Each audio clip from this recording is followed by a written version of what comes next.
So what I'm going to be talking about today is modern agriculture in Wisconsin, and my job title is yield point specialist. So a little bit about me is I grew up in Bear Creek, which is like a town of probably 300 people just north of here. I grew up on a beef farm and a cash crop. So what that is we take bulls, castrate them, and we bulk them up, and then we harvest them.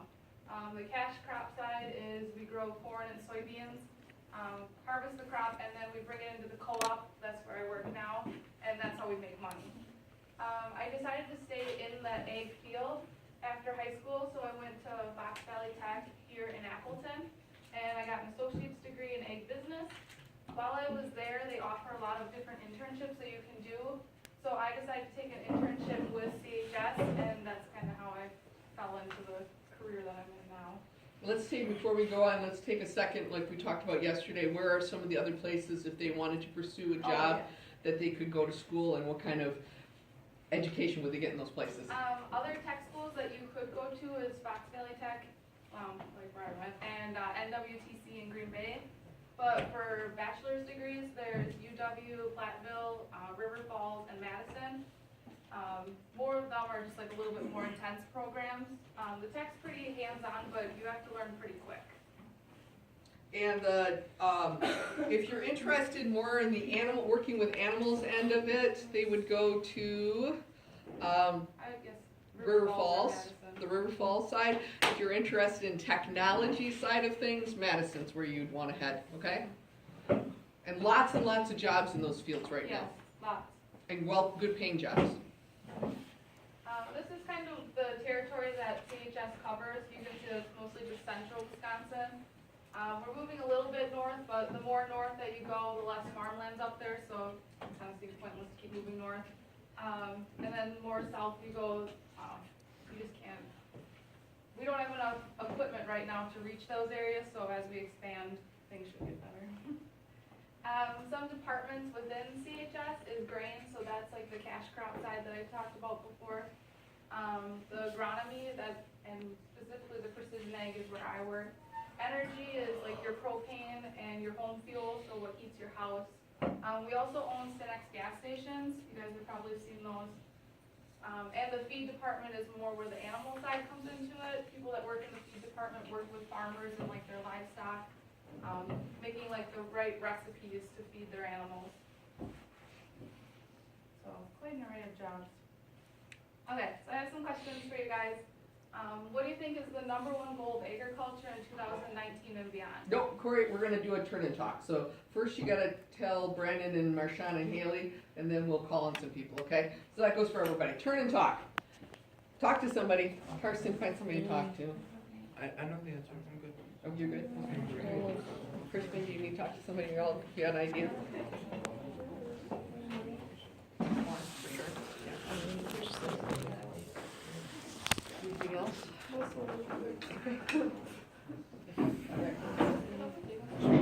Worrying about being in Some probably stuff because you're probably going to be taught it. Probably nobody else will come to you then. Okay. All right. So Carson said he's got a good answer. We're going to start with Carson. Said sustainability. Okay, sustainability. All right. Brandon and Marshawn. Marshawn, what'd you guys talk about up there? Eating food. Yeah, eating food. Okay. Food, more food. And then Crispin, what's the third part of it you thought of? Money, profits. Okay, let's see how that fares out. Yeah. So our goal is to produce more food for the growing world while using less land and inputs.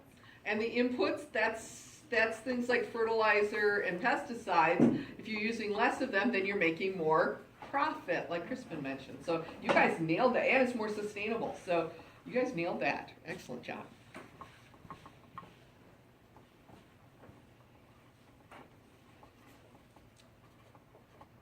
Oh, and for the notes that you want to get this down into your goal, where it has the goal of agriculture, like the 5th box down there. Okay. All right.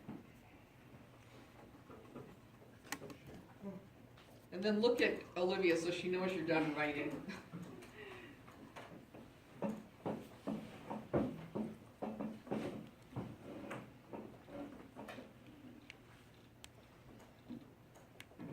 Okay, I think they're good. Okay, my next question is, what do you think the world population will be in 2050? Too many in the world.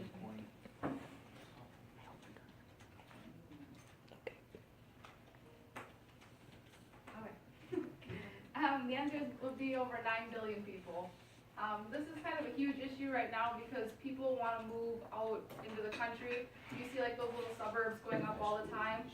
So there's less land now and more people. So less land means we can't grow as much food, but more people need to eat. So this is going to cause a big issue later on.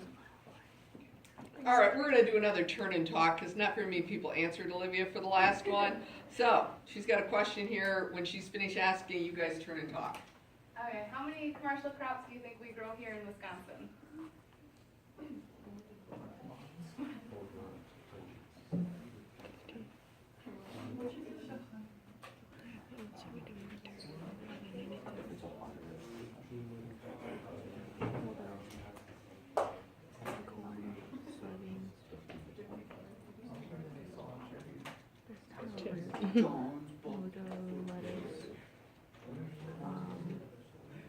Sunflowers are a big one. Okay, Carson Werner, how many? Give a number. 1 to 1,000,000. Just pick a number. Over 100. Okay.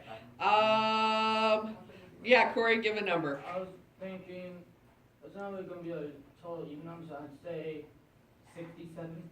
All right. TJ, pick a number. 154. 154. And Liz, pick a number. 120. Okay, we grow just over 30 different types of commercial crops here. And what limits us is the fact that we have a short growing season Yep, we relative do. to a lot of It's places. full quick. Yeah. So things that would fall underneath commercial crops are your corn, your soybeans, your alfalfa. CHS has just recently started getting into sunflowers, so that's pretty cool. And then like any sort of vegetable that you can buy at a local farmer's market, that would fall underneath commercial crops. So, okay, so a little bit of overview of what I'm going to talk about today is nutrient management. So how we do the data collection, the variable rate side of things, and how at CHS we're working at sustainability. Also the technology side in ag.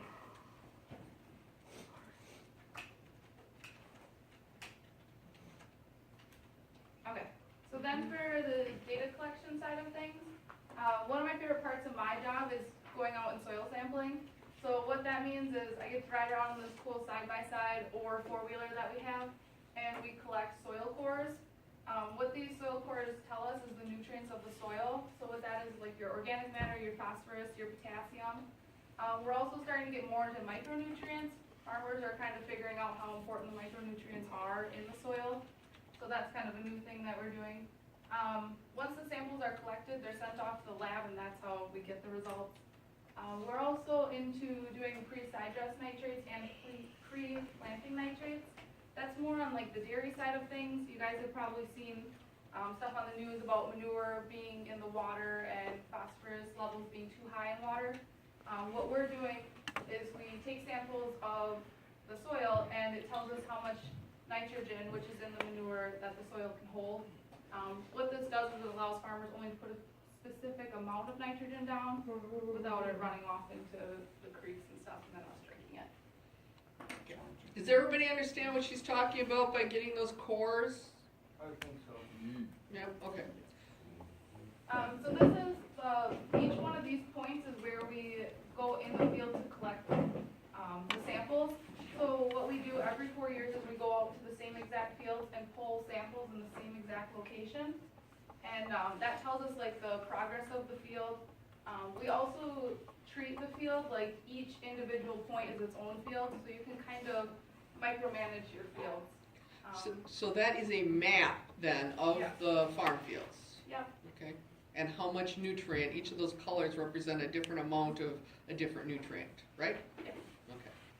Does red mean like the most amount? In this map, we have it set for pink being the most, but in the software that we have, you can change the colors to be whatever color you want. So for sustainability, one of the big kicks now is to do irrigation, controlled irrigation. For my side of this is we write prescriptions for irrigators. Farmers no longer have to walk out to their fields to turn on their irrigators. They can just open an app in their smartphone and turn it on and set how much water the irrigator's gonna put out, so that's pretty cool. Okay, so, this is a pivot irrigation system. You wanna have pivot irrigation is one of your vocabulary words. Pivot irrigation. She knows that for me. You do. But I'll bet you, a lot of you in here probably didn't know what they were called. Now you do.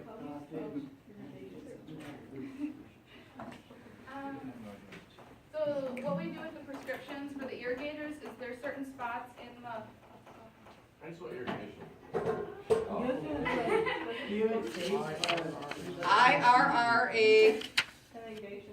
IRRAGATION.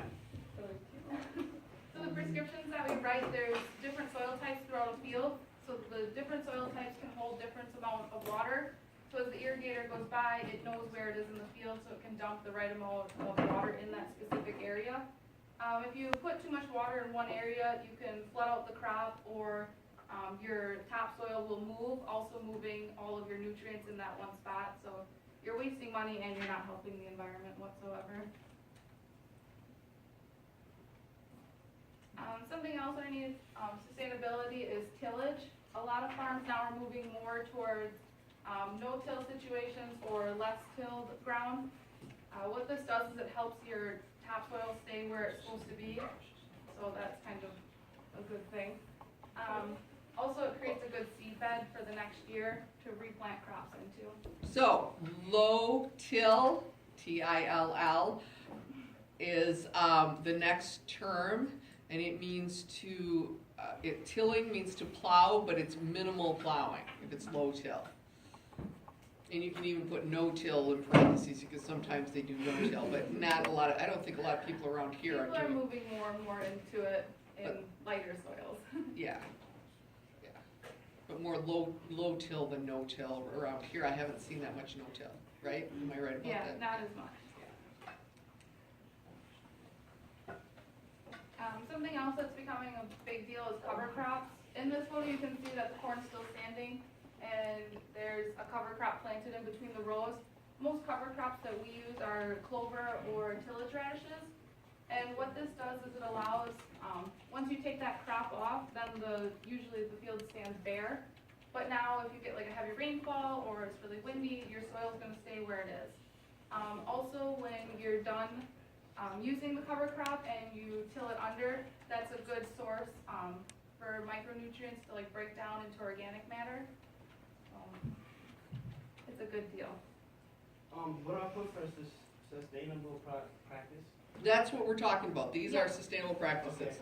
The The cover crops, the tillage, and then the irrigation. Yeah, the controlled irrigation, cover crops is your last one you want to get down in your vocab words, that cover crops. Or it's just, and all of these are, you can like put a little star by sustainable practice where you had that in your outline. Yeah, because those are all sustainable practices. One of my favorite parts about my job. And what I Can get you to back do up to the cover crops though? I Oh, just yeah. wanna, because I didn't do that with this hour, I did it yesterday though.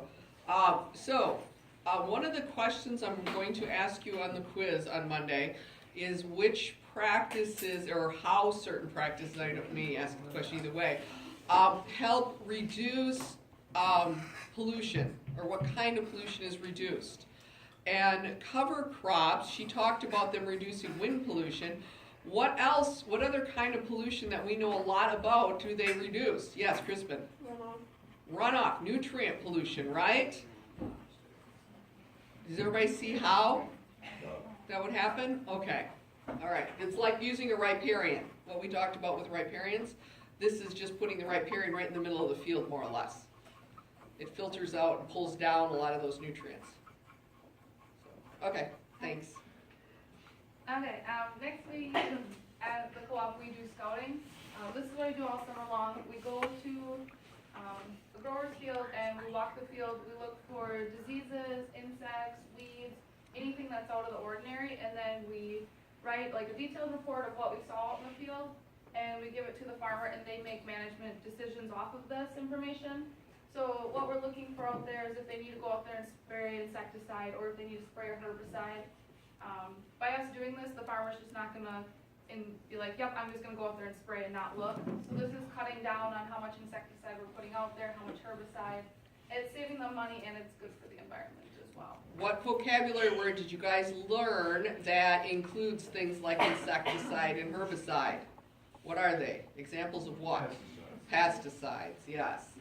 So, reducing pesticides, that's what scouting does. So scouting is the next thing, Marshawn, under the sustainability list, scouting. That's where you go look for problems. And then how it helps is that it reduces pesticides. Okay, so next we'll get more into like the technology side of things. What you're looking at right now is the inside of a tractor cab that's planting. All these different monitors are telling you different things. Now we have iPads that map you going across the field. This monitor tells you everything that's going on, your planter, your population, your singulation, your depth control, all of that.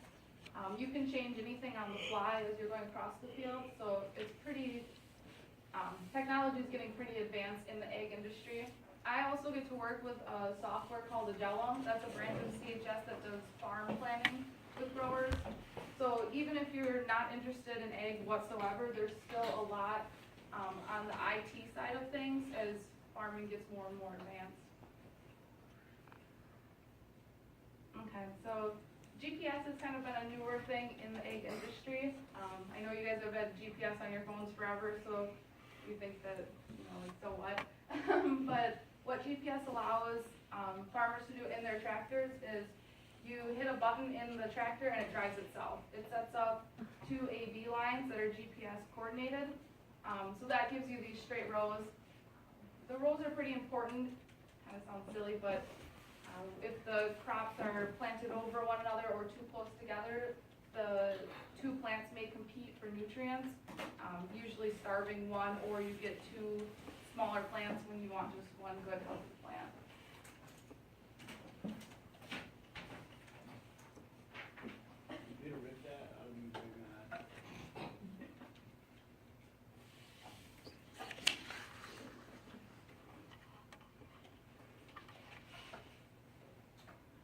Okay. Did you get that? Are you okay, Marshawn? You got what you need? Okay, all right. I have a video on where like the technology is going in farming, but I don't know if it's gonna work. Oh, there it goes. There we go. So this is kind of new stuff that's just coming out. You have to read the little captions at the bottom. There's no sound except for music.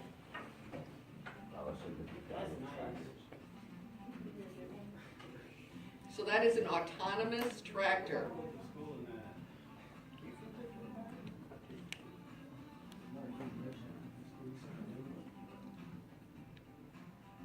So nobody's in that tractor?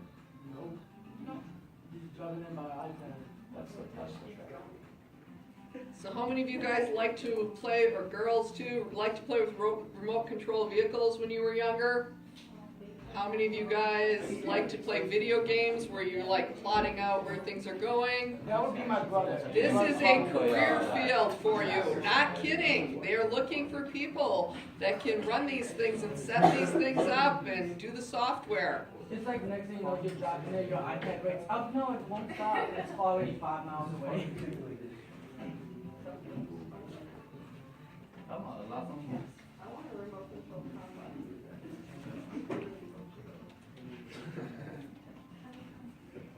Imagine what people monster truck and stuff, man. You just get them big put monster truck out of nowhere. Just pick up. Why don't you pick up the face? I called you in the morning.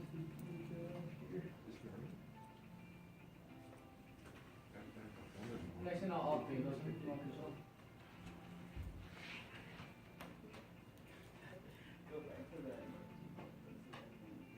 What's the name? We're showing. What's the name?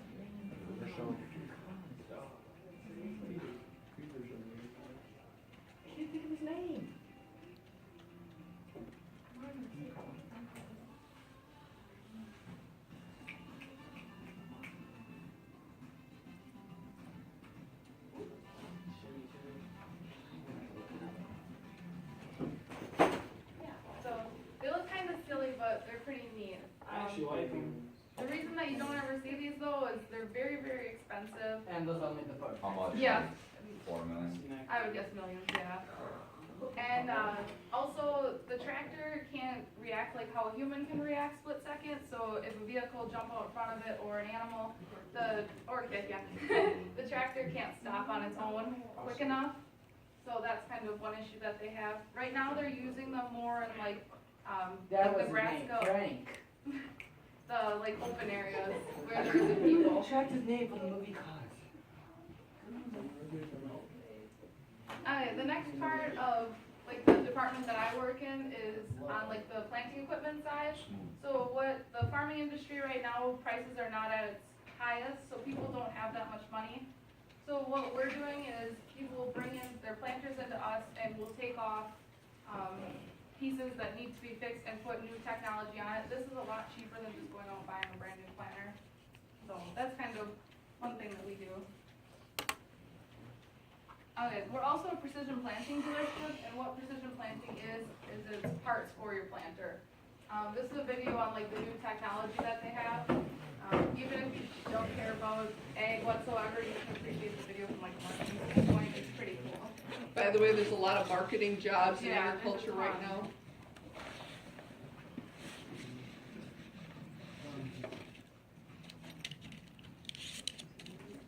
Wasn't that like John Deere was the first tractor company? Something.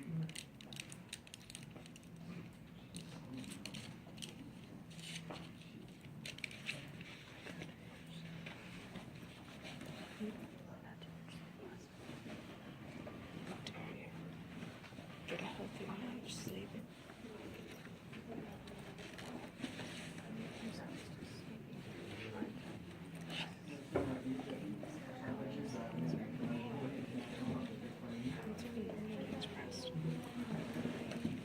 Night's rest.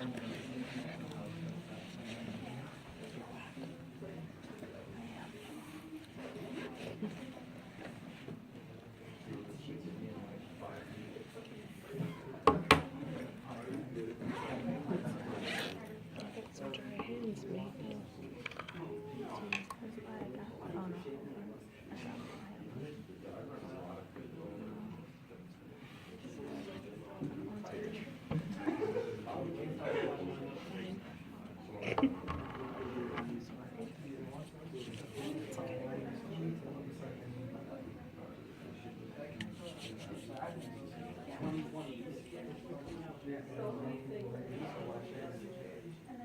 So these are some of the products that we carry.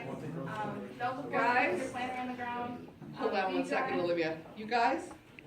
I know you guys are talking about this, but could you guys get back to listening to Olivia? She's going on with her presentation, so. Thank you. V-Drive, make sure that you're not crossing. It'll read that if you already have planted that area, then it won't let the planter replant in that area. So it's saving you money and saving on seed. And then that's the old type of monitor. Obviously from the video now, we don't use that monitor anymore. We use more of an iPad style. Okay, so next we have application equipment. You probably have seen these driving down the highway. They're super slow. Their max speed is probably about 30 miles per hour. What this is a dry fertilizer machine. So you put dry fertilizer in the back of this hopper, and it goes out and pelts it all over the field. This is a liquid system, and you take those little pendulums off, and that'll spray your herbicide to kill weeds. And we put the pendulums back on, and that, then it becomes like a Y drop system, and that puts nitrogen right down next to the corn plants. Now, that would be another way of preventing runoff, right? And nutrient pollution. Why would putting the nitrogen right next to the corn plants help? They suck it in or Then they're gonna suck it in right away and it isn't gonna run off. One other technology thing that she doesn't have a video of here, but because it's not in Wisconsin, but it is starting to come around out west and being in prototypes. Is using drones to do some of this work, particularly the scouting and maybe even nutrient readings and things like that, because out west, fields out there are in the thousands and tens of thousands of acres. Around here, they're hundreds of acres. So we have much smaller fields, they have much larger fields. They can't really get out there and walk the fields like what Olivia does in her scouting job. she couldn't get it done in the year. Okay, so lastly, we have variable rate technology. Also So- a vocab term, so make sure you pay attention to what this is. Thanks. So what this is, that's the soil sampling map that was generated before when we went out and pulled all those cores. And then this is what we build a prescription for, and we give it to the applicator.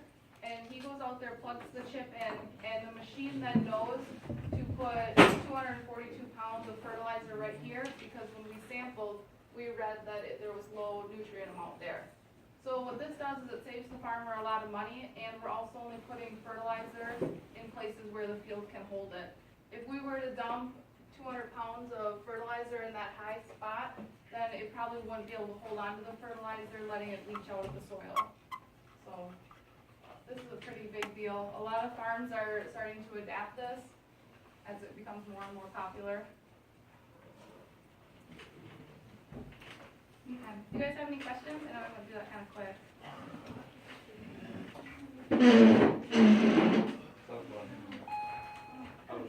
Okay. You guys did a really good job, and let's give a